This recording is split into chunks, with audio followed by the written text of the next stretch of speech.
अच्युतं केशवं रामनारायणं श्रीधरं माधवं रामनारायणम् अच्युतं केशवं रामनारायणं श्रीधरं माधवं रामनारायणम्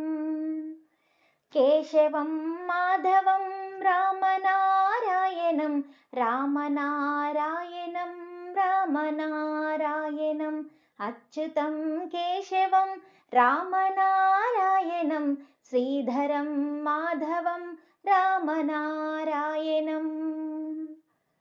गोविन्द नन्दन गोपाल नन्दन नन्दन विनुत गोपाल गोविन्दा गोविन्द नन्दन गोपाल नन्दन नन्दन विनुत गोपाल गोविन्दा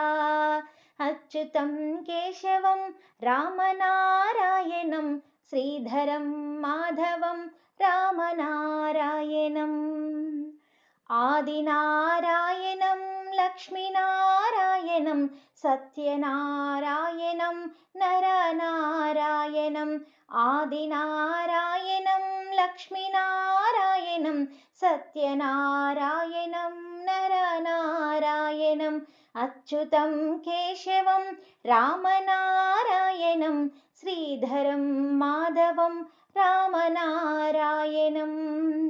राम राम गोपाल रामनारायणं रामनारायणं रामनारायणं राम राम गोपाल रामनारायणं रामनारायणं रामनारायणम् अच्युतं केशवं रामनारायणं श्रीधरं माधवं रामनारायणम्।